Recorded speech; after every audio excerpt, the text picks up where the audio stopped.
বৰপেটাৰ অন্যতম সামাজিক সাংস্কৃতিক অনুষ্ঠান মুখাৰ উদ্যোগত আৰম্ভ হ'ব আন্তঃৰাষ্ট্ৰীয় নাট সমাৰোহ। ৰূপালী জয়ন্তী বৰ্ষ আৰু আন্তঃৰাষ্ট্ৰীয় নাট সমাৰোহ সন্দৰ্ভত বুধবাৰে বৰপেটা প্ৰেছ ক্লাবত সংবাদমেল অনুষ্ঠিত কৰে মুখা বৰপেটাই। মুখা বৰপেটাৰ উদ্যোগত অনুষ্ঠিত হ'বলগীয়া ৰূপালী জয়ন্তী বৰ্ষৰ অন্তিম কাৰ্যসূচীত বিষ্ণুজ্যোতি আন্তঃৰাষ্ট্ৰীয় নাট সমাৰোহ বৰপেটা জিলা পুথিভঁৰাল প্ৰেক্ষাগৃহত অহা ৩, ৪, ৫ আৰু ৬ ফেব্ৰুৱাৰীত অনুষ্ঠিত কৰা হ'ব।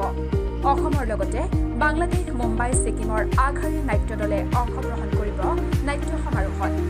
ৰূপালী জয়ন্তী উপলক্ষে ৬ ফেব্ৰুৱাৰীৰ নিশা এক বিশেষ অনুষ্ঠান ৰূপাংকৃতা পাপৰি শৰ্মাৰ গীতৰ শৰাই অনুষ্ঠিত হ'ব। লগতে এক বিশেষ কলাবিথিকাৰ আয়োজন কৰিছে মুখা বৰপেটাই। অসমৰ প্ৰতিষ্ঠিত হাবছ আৰ্টে সজাব কলাবিথিকা হাবছৰ কলাসুলভ শিল্প প্ৰদৰ্শনী। আটাইকেইদিনৰ কাৰ্যসূচীলৈ অসমবাসী ৰাইজক আন্তৰিকতাৰে আমন্ত্ৰণ জনাইছে মুখাই।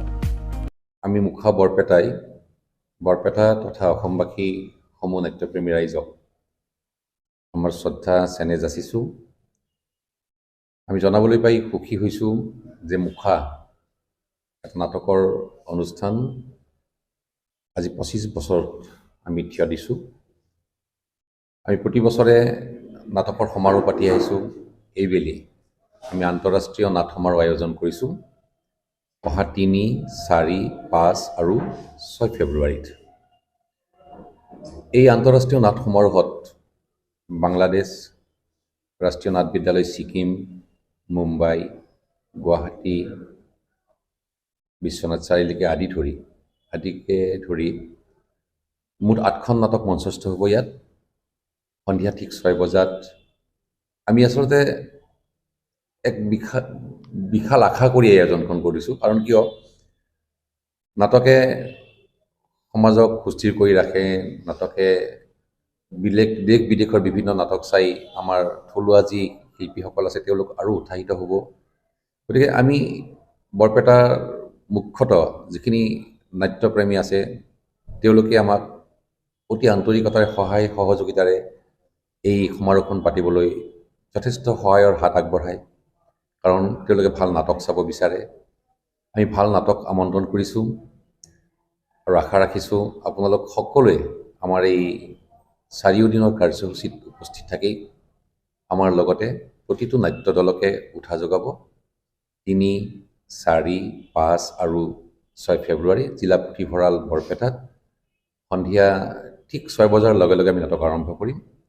আৰু এই সমাৰোহৰ লগত সংগতি ৰাখি এখন খুব ধুনীয়া হাবছ আৰ্টে কলাবিথিকা এখনৰ আয়োজন কৰিছে আমাৰ আউটফিল্ডত।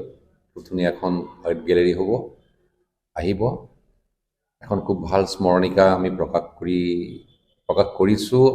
কৰি উলিয়াইছোঁ। আমি এতিয়া এইখন মুকলি কৰিম সেই একে সময়তে।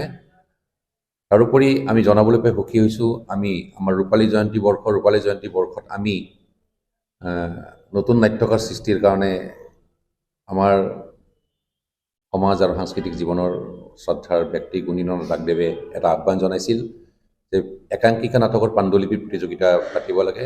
আমি পাতিছিলোঁ ৰূপালী জয়ন্তী বৰ্ষত। তাৰো ৰিজাল্ট আমাৰ হাতত পৰিছে। আমি ঘোষণা কৰিম আৰু বঁটাও দিম আমাৰ এই নাট সমাৰোহতে। মুখাই এটা নাট আন্দোলন সৃষ্টি কৰি আহিছে। অসম নহয়, ভাৰতবৰ্ষৰ বিভিন্ন স্থানত গৈ মুখাই নাম সুনাম আনিছে।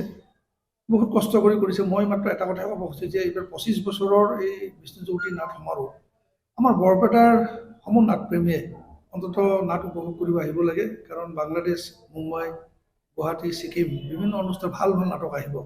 সেইটোৱে অনুৰোধ ৰাখোঁ যাতে অন্ততঃ আমাৰ ডিষ্ট্ৰিক্ট লাইব্ৰেৰী যিটো আমাৰ প্ৰেক্ষাগৃহ আছে, সেই প্ৰেক্ষাগৃহটো যেতিয়া একদম প্ৰতিটো ছিট যাতে ভৰি যায়, নাটখন উপভোগ কৰি সেইসকল শিল্পীক যাতে উৎসাহিত, তাৰ লগে লগে মুখাই বা নিৰ্মলৰ লগত থকা শিল্পীসকলে, কলাসকলে যিমান কষ্ট কৰে এই তেওঁলোকক যেন সন্মান দিয়া হয়, তাৰ কাৰণে মই ইয়াৰ জৰিয়তে বিনম্ৰভাৱে অনুৰোধ জনাইছোঁ। ধন্যবাদ। বৰপেটাৰ পৰা ৰাজু কুমাৰ দাস ৰিপৰ্ট, অমৃত নিউজ। অমৃত প্ৰবাহ অসমীয়া সাপ্তাহিক কাকতৰ ডিজিটেল সংস্কৰণ অমৃত নিউজ। সত্যৰ সন্ধানত অমৃত নিউজ।